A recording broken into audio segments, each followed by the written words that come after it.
long time ago, in ancient Egypt, a clever human named Eratosthenes figured out that when the sun was directly above a deep well in one city, you could stand in a nearby city to the north, measure the angle of the shadows there, and multiply that by the distance between the two cities to get the distance around the entire Earth. With that, the science of geodesy was born. Geodesy deals with the measurement and representation of the Earth, or to put it more simply, it's the science of where things are, and just as importantly, where they have been and where they are going. Through geodesy, we learn the rough size and shape of the Earth, the direction of its rotation, its distance from the Sun, and more. Through triangulation, we could create detailed maps of entire countries. We even figured out that the Earth isn't quite a perfect sphere, and after some arguments and expeditions to Lapland and Peru, we measured that it's just a bit thicker in the middle. Building on this information, we found tons of practical uses for geodesy.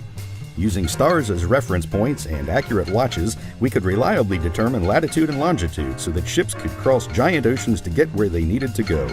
Explorers visited uncharted regions, mapped them, and even found the tallest mountain in the world. Later, engineers built railroads to get us to all of these places. With a little math and the same reference surface, rail tunnels could be started on both sides of a mountain and somehow still meet in the middle.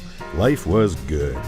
And once we invented radio telescopes and satellites, things got even better. When scientists used a bunch of small radio dishes like one big one to look at quasars, somebody got the idea that you could use these measurements to determine very accurately the distance between the telescopes. Now we can look at the movement of the Earth's crust, changes in how long days are, and how the Earth wobbles on its axis. Satellites also became very important. By analyzing their orbits, we can learn about our planet's changing size and shape and gravity, and by making laser measurements, we can look at everything from changes in the height and shape of the oceans and ice sheets to how the tides work. So, from ancient Egypt to the hundreds of satellites in orbit today, geodesy continues to have a huge impact on our lives.